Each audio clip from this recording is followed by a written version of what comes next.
So ಇವತ್ತು ಆಗಿರುವಂಥ ಈ ಬೆಳವಣಿಗೆಯ ಬಗ್ಗೆ ಕೇಂದ್ರ ಮಂತ್ರಿಗಳಾಗಿರುವಂಥ ಕುಮಾರಸ್ವಾಮಿ ಅವರು ಹೇಳಿದ್ದಾರೆ ಪ್ರತಿಭಟನಾ ನಿರತರಿಗೆ ದಯವಿಟ್ಟು ಶಾಂತಿಯುತವಾಗಿ ಪ್ರತಿಭಟನೆಯನ್ನ ಮಾಡಿ ಸರ್ವೆಗೆ ಬಂದ ಅಧಿಕಾರಿಗಳಿಗೆ ರೈತ ಮಹಿಳೆಯರಿಗೆ ಪೊರ್ಕೆ ಏಟನ್ನು ಕೊಟ್ಟಿರೋ ವಿಚಾರದಲ್ಲಿ ಒಂದು ಕುಮಾರಸ್ವಾಮಿ ಅವರು ಸಂದೇಶವನ್ನು ಕೊಟ್ಟಿರೋದು ಶಾಂತಿಯುತ ಹೋರಾಟವನ್ನು ಮುಂದುವರಿಸಿ ಕೆಟ್ಟ ಘಟನೆಗಳಿಗೆ ಅವಕಾಶವನ್ನ ಕೊಡಬೇಡಿ ಅಂತ ಮನವಿಯನ್ನ ಮಾಡಿಕೊಂಡಿದ್ದಾರೆ. ಪೊಲೀಸರನ್ನ ಸರ್ಕಾರ ದುರ್ಬಳಕೆ ಮಾಡಿಕೊಳ್ಳುತ್ತಾ ಇದೆ.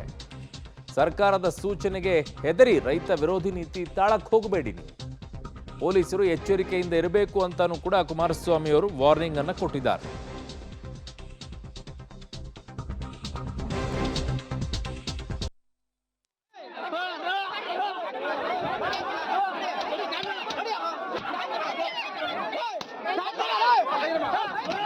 ಕಳೆದ 500 ದಿನಗಳಿಂದ ಬಿಡದಿ ಟೌನ್ಶಿಪ್ನ ವಿರೋಧವಾಗಿ ಅಲ್ಲಿಯ ಕೃಷಿಕರು ಹೋರಾಟವನ್ನೇನು ಮಾಡ್ತಾ ಇದ್ದಾರೆ.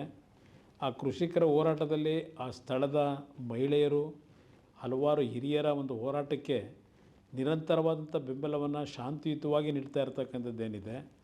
ಇವತ್ತು ಏಕಾಏಕಿ ಸರ್ಕಾರದ ಅಧಿಕಾರಿಗಳು ಅಲ್ಲಿ ಸರ್ವೆ ಮಾಡಲಿಕ್ಕೆ ಬಂದಾಗ ಅಹಿತಕರ ಘಟನೆಗಳು ಏನು ನಡೆದಿರ್ತಕ್ಕಂಥದ್ದಕ್ಕೆ ಇವತ್ತು ಸರ್ಕಾರದ ಚಿಂತಾವಣೆಯೇ ಏನಿದೆ, ನಮ್ಮ ರೈತ ಬಂಧುಗಳಿಗೆ, ನನ್ನ ತಾಯಂದರಿಗೆ, ರೈತ ಜೀವನವನ್ನು ನಿರ್ವಹಿಸ್ತಕ್ಕಂಥ ತಾಯಂದರಿಗೆ ಮನವಿ ಮಾಡ್ತಕ್ಕಂಥದ್ದು, ಯಾವುದೇ ಕಾರಣಕ್ಕೂ ಯಾವುದೇ ಕೆಟ್ಟ ಘಟನೆಗಳಿಗೆ ಅವಕಾಶ ಕೊಡದೆ ಇವತ್ತು ಶಾಂತಿಯುತವಂತ ನಿಮ್ಮ ಹೋರಾಟ ಏನಿದೆ ಅದನ್ನು ಮುಂದುವರಿಸಿ ಕಾನೂನಿನ ವ್ಯಾಪ್ತಿಯಲ್ಲಿ ನಿಮ್ಮ ಪರವಾದ ನ್ಯಾಯವನ್ನು ತರ್ತಕ್ಕಂಥದ್ದಕ್ಕೆ ಹೋರಾಟ ಮಾಡಲಿಕ್ಕೆ ಈಗಾಗಲೇ ಹಲವಾರು ಜನ ತಯಾರಿರ್ತಕ್ಕಂಥದ್ದೇನಿದೆ. ಆ ಹಿನ್ನೆಲೆಯಲ್ಲಿ ನಿಮ್ಮ ಹೋರಾಟದಲ್ಲಿ ಯಾವುದೇ ರೀತಿಯ ಸರ್ಕಾರದ ದೌರ್ಜನ್ಯ ದುರ್ಬಳಕೆಗೆ ನಿಮ್ಮ ಶಾಂತಿಯುತ ಹೋರಾಟಕ್ಕೆ ಯಾವುದೇ ರೀತಿಯ ವಿರೋಧ ಆಗಬಹುದು ಅಂತಕ್ಕಂಥದ್ದು ನಾನು ಹೇಳಲಿಕ್ಕೆ ಬಯಸ್ತೀನಿ. ನಾನು ಈ ಸಂದರ್ಭದಲ್ಲಿ ಪೊಲೀಸ್ ಇಲಾಖೆ ಅಧಿಕಾರಿಗಳಿಗೆ ಒಂದು ಎಚ್ಚರಿಕೆಯನ್ನು ಕೊಡ್ತಾ ಇದ್ದೇನೆ. ನನ್ನ ಸಹೋದ್ಯೋಗಿ ವಿನಯ್ ನನ್ನ ಸಂಪರ್ಕಕ್ಕೆ ಸಿಗ್ತಾ ಇದ್ದಾರೆ. ವಿನಯ್, ಈಗ ಘಟನಾ ಸ್ಥಳದಲ್ಲಿ ಯಾವ ರೀತಿಯಾದಂಥ ಪರಿಸ್ಥಿತಿ ಮುಂದುವರಿತಾ ಇದೆ? ಕೆಲವರು ಮಹಿಳೆಯರು ಹೇಳ್ತಾ ಇದ್ರು, ಈಗ ಪೊರಕೆ ಹಿಡ್ಕೊಂಡಿದ್ದೀವಿ, ನಾಳೆ ಮಚ್ಚೆ ಹಿಡ್ಕೊಂಡು ಬರ್ತೀವಿ ಅಂತ ಹೇಳಿ. ಅದಕ್ಕೆ ಸ್ಥಳೀಯ ಜಿಲ್ಲಾಡಳಿತ ಯಾವ ರೀತಿಯಾದಂಥ ಪ್ರತಿಕ್ರಿಯೆಯನ್ನು ಕೊಡ್ತಾ ಇದೆ, ಮತ್ತು ಅಧಿಕಾರಿಗಳು ಏನು ಹೇಳ್ತಾ ಇದ್ದಾರೆ ಈ ವಿಚಾರದಲ್ಲಿ? ಮುಂದಿನ ಹೆಜ್ಜೆ ಏನು? ಮಾಡೇ ತಿರ್ತೀವಿ ಅಂತನಾ ಅಥವಾ ಇಲ್ಲ ಸದ್ಯಕ್ಕೆ ಯೋಚನೆ ಮಾಡ್ತೀವಿ ಅಂತನಾ? ಅರುಣ್, ಸದ್ಯಕ್ಕೆ ಇವತ್ತಿಗೆ JMC ಕಾರ್ಯ ಸ್ಥಗಿತಗೊಂಡಿದೆ. ಈಗಾಗಲೇ ಸ್ಥಳದಲ್ಲಿ SP ಶ್ರೀನಿವಾಸ್ ಗೌಡ ಅವರು ಕೂಡ ರೈತರಿಗೆ ಭರವಸೆಯನ್ನು ಕೊಟ್ಟಿರುವಂಥದ್ದು. ಇವತ್ತು ತಾತ್ಕಾಲಿಕವಾಗಿ ಈ ಒಂದು JMC ಸರ್ವೆಯನ್ನು ಸ್ಥಗಿತ ಮಾಡಿದ್ದೇವೆ. ಯಾಕಂದರೆ ಈಗಾಗಲೇ ಸಾಕಷ್ಟು ರೈತರು ವಿರೋಧವನ್ನು ವ್ಯಕ್ತಪಡಿಸಿದ್ರು. ಜೊತೆಗೆ ರೈತರು ಹಾಗೂ JMC ಮಾಡಲಿಕ್ಕೆ ಬಂದಂಥ ಅಧಿಕಾರಿಗಳ ನಡುವೆ ಸಾಕಷ್ಟು ತಳ್ಳಾಟ ನೂಕಾಟ ಕೂಡ ಆಯಿತು. ಈ ವೇಳೆ ಪೊಲೀಸರು ತಳ್ಳಾಟ ಮಾಡುವಂಥ ಸಂದರ್ಭದಲ್ಲೂ ಕೂಡ ಸುಮಾರು 2-3 ಜನ ರೈತರು ಕೂಡ ಅಸ್ವಸ್ಥರಾದರು. ಜೊತೆಗೆ ಸುಮಾರು 3ಕ್ಕೂ ಹೆಚ್ಚು ಪೊಲೀಸ್ ಸಿಬ್ಬಂದಿಗೂ ಕೂಡ ಗಾಯ ಆಗಿದೆ ಅಂತ ಈಗ ತಾನೇ SP ಶ್ರೀನಿವಾಸ್ ಗೌಡ ಅವರು ಕೂಡ ಮಾಹಿತಿ ನೀಡಿರುವಂಥದ್ದು.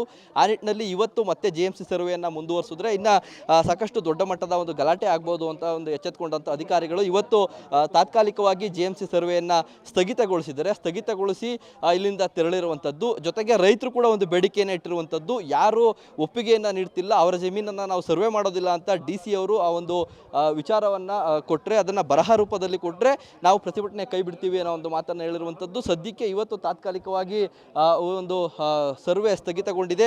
ಸಾಕಷ್ಟು ರೈತರು ಕೂಡ ಇವತ್ತು ಮಾತುಕತೆಯನ್ನು ನಡೆಸಿ ಇವತ್ತು ಇಲ್ಲಿಗೆ ಇದನ್ನು ಮಾಡಿದ್ದಾರೆ. ಸದ್ಯ ರೈತರು ಇದ್ದಾರೆ, ಮಾತನಾಡಿಸ್ತೀನಿ. ಸರ್, ಇವತ್ತು SP ಅವರು ಒಂದು ಭರವಸೆ ಕೊಟ್ಟಿದ್ದಾರೆ, ಇವತ್ತು ಸ್ಥಗಿತ ಮಾಡಿದ್ದೀವಿ ಅಂತ. ಈಗ ಮುಂದಿನ ಹೋರಾಟ ಏನಿದೆ, ಏನು ಹೇಳಿದ್ರು ಅಂತ?